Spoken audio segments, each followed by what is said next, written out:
It's the Happy Families podcast. It's the podcast for the time-poor parent who just wants answers now. Leaf blower parents, very loud and aggressive. They don't actually deal with stuff so much as dramatically blow it around so that someone else will clean it up. And now here's the stars of our show, my mum and dad. Tonight at happyfamilies.com.au, we are running a webinar. I can't wait for you to have a go at this webinar. It's based on my brand new book, The Parenting Revolution, by me. Do you have to have read the book? Dr. Justin Coulson. This book came out approximately 20 days ago. I'm just asking, do you have to have read the book? You've had 20 days. You haven't read my book, have you? Maybe not. Have you really not? It is on my bedside. Right. It's almost at the top of the pile. Oh, come on. What are you prioritising over the parenting revolution? Maybe a few novels.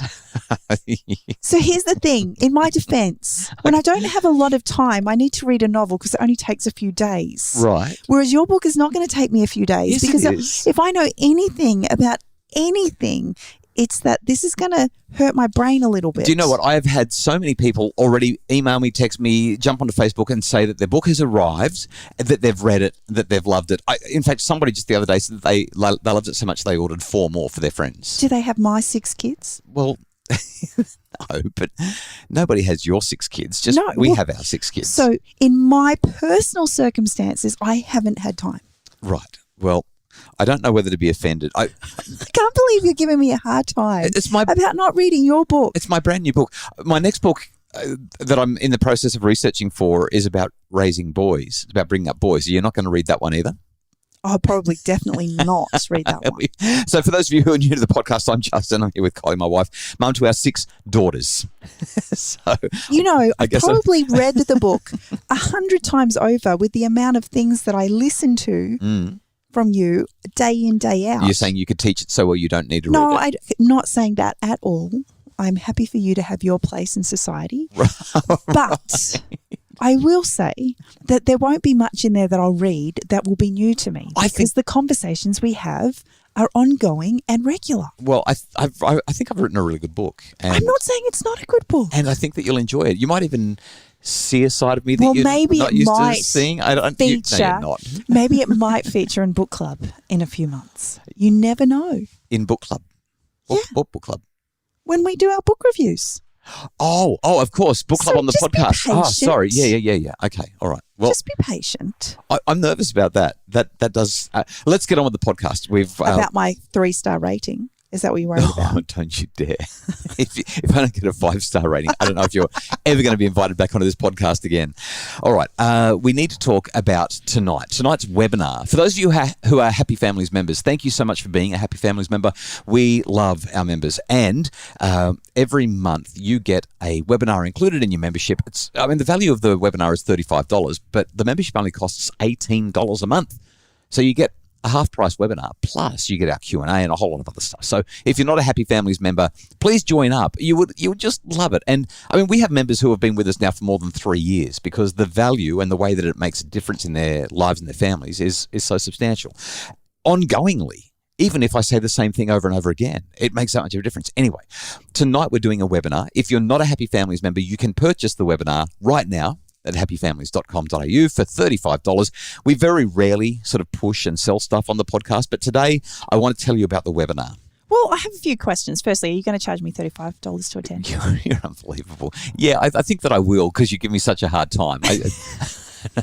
You can sit here in the office with me while I do the webinar and you can hear it for free. I'll let you come to the office. Oh, I might have more important things to do. You like reading the book that the webinar's about? Hey, so I'm interested to know, though, you talk about parenting styles, and we've heard about parenting styles for years. Yes. And this concept that there's all these different ways and there's a right way and there's a wrong way. Yep. But what have parenting styles traditionally been? So this is what we're going to be talking about in the webinar. We're going to talk about parenting styles, and the parenting style that I advocate as being the best one to raise the most likely to thrive children. So typically when you talk to any psychologist, they'll draw a little 2x2 square, like 4 boxes. Do you know what I mean? Like a box with a cross through it. So you've got 4 boxes. Yeah. That makes sense? Okay, great. And handball court. A handball court, yeah, perfect. Okay, if that's what it's got to be. And if you can imagine, you've got two dimensions. So you've got responsiveness on one dimension and demandingness on the other dimension. In the 1950s, 1960s, a couple of researchers, a guy called Earl Schaefer in the 50s and then Diana Borman in the 1960s, their colleagues, they were looking at parenting and they were like, this is the main stuff that parents seem to do. They're either warm and loving to their kids or they're placing demands on their kids. And by the time we got into the 1990s, a couple of other really smart researchers, Maccabee and Martin, Eleanor Maccabee and I think it was John Martin, they put together this 2x2 grid and decided that this would be a great way to conceptualize it. Now, there was a third part to both Borman and Schaefer. They talked about this thing called autonomy support, but it kind of disappeared.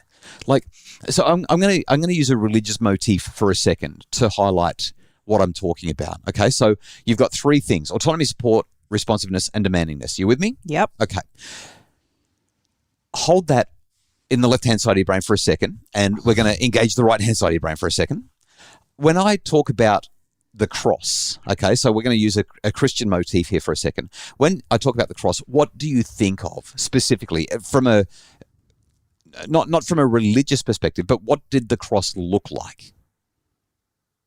Two lines. Two lines, okay. And where are they situated? How are they drawn? If you were to you've got draw a long cross, line and a short line, okay, intersecting each other. Yep. In what shape? In a cross. In a cross. In a plus sign. In a plus sign. Okay. So the short line is crossing over the long line.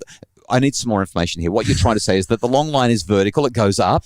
Oh, the short line is horizontal, it goes across the vertical line. See, I don't think like this. No, you clearly don't.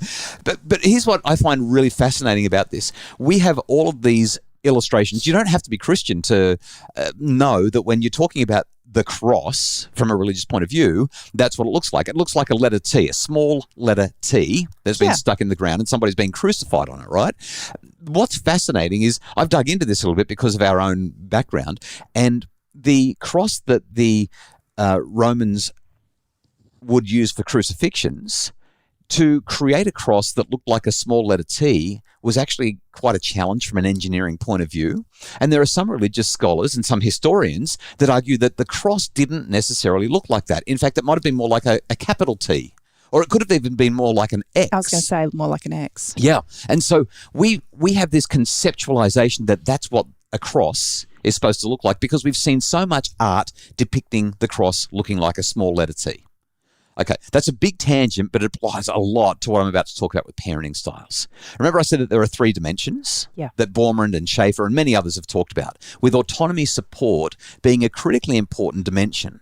But when this 2x2 diagram of parenting styles was designed, they only included responsiveness and demandingness. Autonomy support was never put in it. And so if you talk to any psychologist nowadays, you talk to them about what makes a great parent, they're almost guaranteed to pull up this little 2x2 table with responsiveness and demandingness. And they'll say, well, you can be high on responsiveness and high on demandingness, or you can be low on both, or you can be high on one and low on the other, or vice versa, low on one and high on the other. And we have names for them. We call, when you're high on responsiveness and high on demandingness, that means lots of love and lots of limits. We call that authoritative. That's always been seen as the gold standard. Yeah, definitely. But if you're seen as highly demanding but very low on responsiveness, not that warm, but just lots of rules, you're seen as authoritarian. Yeah, that's right. My way or the highway. And conversely, if you're really high on responsiveness but low on demandingness, you're seen as being all lovey-dovey and permissive, yeah, that kind of thing. And if you're low on both, you're perceived as being neglectful, right? So that's the parenting style model that's existed and been popularized, and that's what. So is it just because there wasn't like two boxes looked better than three? Yeah, I'm like to like, create. How is it that they already actually had come to the conclusion that autonomy support was important, but it never made the model? It never made the model. And so we've got this model of parenting that has evolved out of the shape that was created by the researchers that missed the fundamental, absolutely essential component that makes parenting work best. And that's essentially what we're going to talk about tonight. How do we get this autonomy support into the model, and how does that change the other stuff? Okay, well, you're talking about autonomy supportive. And I'm also getting really geeky as well and sciencey, and I apologise for that. Well, you talk about this idea of, the mental picture that's created by a cross, for instance. If you said tiger parenting, everybody has an instant image of what a tiger parent would look like and what their interactions with their children would be like. But you say autonomy supportive, and we've had this conversation plenty of times where people have gone, so you're talking about soft parenting? Yeah. So what is autonomy supportive parenting? What does it actually look like? Okay, so I don't actually call it autonomy supportive parenting. I call it need supportive parenting, because autonomy is not the only need. And essentially what we're doing is, so those other parenting styles that we're talking about in terms of authoritative and authoritarian, they're all about how the parent does things to the child. Like how much nurture the parent gives to the child, how many limits and demands the parent places on the child. So it's very much parent-centric, whereas need supportive parenting is very much about how the parent creates an environment so that the child can have intrinsic motivation and doesn't need things done to them. Like, it's a fundamental shift. That's why I've called it the parenting revolution, because it's a fundamental shift in how we approach parenting. And you're right. Like, you can talk about free-range parenting in like 10 seconds and people get it. Oh, yeah, that's parents who are pretty cruisy to let the kids go and hang out and explore their boundaries. And you can talk about helicopter parenting, and everyone knows, that's parents who hover over their kids and suffocate them. Make sure that they're safe all the time. And that attachment parenting is all about being close to the kids. That stuff it makes sense, and it's so easy. And that's what I hate. I spent months trying to think of a better name than need supportive parenting. It's the worst name ever. Well, no, it is. It's the worst name ever. So if I was to describe autonomy supportive parenting, it's not about what we do to the child, is about how we create an environment that helps the child to thrive. And we do that by meeting their 3 basic psychological needs. Anyone who's listened to the podcast for a little while knows this stuff, because I really do talk about it a lot. As humans, food. As humans, we all have 3 basic psychological needs. Food is not a psychological need. I think there would be plenty of parents that would beg to differ. So they are relatedness, a sense of belonging, being involved and connected.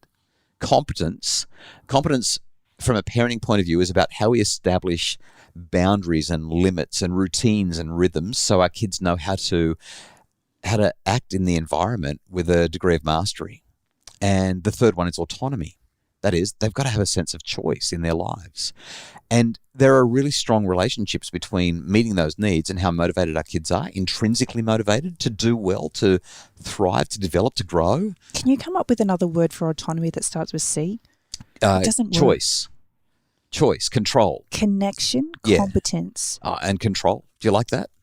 Maybe. I've said it a few times. I don't like control. But we want to be in control of our lives. Yeah. Okay. So there's a big relationship between meeting those needs and how motivated people are, intrinsically motivated, and there's a big relationship between meeting those needs, that is being a need-supported parent, and your child's well-being and resilience. I mean, profoundly important. Well, if you want to listen to Dr. Justin Coulson geek out, then it sounds like tonight's webinar is going to be perfect. I promise it's not going to be a geek out. We've actually geeked out way more in this conversation than I wanted to. Well, I'm going to change tack because I just want to highlight it's going to be a practical webinar. It's $35. If you're a Happy Families member, you can get it for free. Oh, and by the way, hopefully there's a whole lot of stuff that we've already talked about here that's really useful information. Like I'm giving away a lot of really great info here in the podcast, because I know not everyone can afford the webinar. You know what? If you can't afford it, if you legitimately can't afford it, send us an email. Send an email through to info@happyfamilies.com.au and just say that you heard on the podcast that Justin is offering a financial support package for people who want to attend the webinar but just can't afford it, and we'll work something out. I'll tell the team to be prepared for that, and they'll give you like a coupon, and you can have it for whatever you can pay, $5 or $10 or something like that. So I want people to have access to this. It really, really, really matters. Anyway, what were you going to say? Well, you're giving me a hard time because I haven't read your book, but I have read the back cover. That's so good. And you've got this whole line in here about Tesla parents and leaf blower parents and iPhone 6 parents. What the heck are you talking about? All right, so there was this guy who wrote an article in The Atlantic. I don't read it a lot, but there's some pretty good articles in The Atlantic. I think it's a high quality. Leaf blower. Is that the dad that sticks the leaf blower on the swing? And the kids swing around with the leaf blower? No, it's not. Oh, okay. So this guy called Jay Martell wrote this article in The Atlantic, and what he basically said is helicopter parents are a passé. They're so last year's model. So last year. And so what he's come up with, and I didn't include them all in the book, but a couple of them that I think were just brilliant. Leaf blower parents, very loud and aggressive. They don't actually deal with stuff so much as dramatically blow it around so that someone else will clean it up. And he came up with, what was the other one that you mentioned? iPhone Tesla? 6. Tesla parents. I love the Tesla parent. This is probably my favorite one in the whole thing. Quiet, attractive, and ostensibly better for the world, but loathed by other parents for how sanctimonious they are. And what was the other one? The iPhone 6. Yeah, this is just sublimely so funny. He says an iPhone 6 parent is old, sluggish, and often slow on the uptake, although sometimes more reliable than more up-to-date parents, despite being quirky and often cracked. Talking about old parents, while we were on the cruise, our kids' friends that they'd made couldn't believe how attractive you and I were. Yeah, I know. I couldn't work out what was going on. It was because all of their parents were in their 60s. We had a young family. We were young. Do you want to hear a couple more of these as we wrap up the podcast? There's some really funny ones here. There's the pasta maker parents. Pasta maker. Yeah, they roll teachers, babysitters, and other people's kids flat and then slice them up into different shapes depending on their whims and what works best with a sauce made from pushy relatives, nannies, and admissions officers.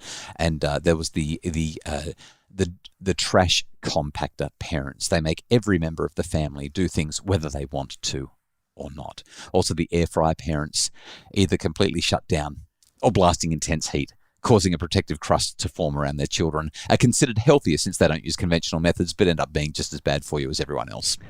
I just think so. Jay Martell, we will link to that in the show notes about how helicopter parents are last year's model. And join us tonight. Join me. Kylie might be sitting silently in the office beside me, although I doubt it very much. It's never happened before. I can't imagine that it's going to happen on this webinar. But it'd be great if you would, hun. I'd love to have you here. It'd be really cool to have somebody in the audience, live audience in person, if you're up for it. Tonight's webinar, it's all about the brand new book, The Parenting Revolution. Please join us. You can find all the information at happyfamilies.com.au. Do you have any other questions about the webinar? What time will you be home? The webinar is supposed to go for 60 minutes. Supposed to. I love how you say that. Historically, I haven't been good at this, but I'm getting better.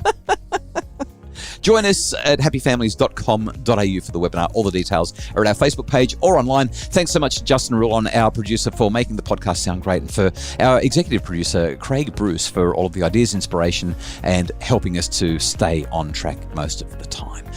If you'd like more information about making your family happier, buy the book, The Parenting Revolution, by me, or watch the webinar tonight, or just visit us at happyfamilies.com.au. Thanks for listening.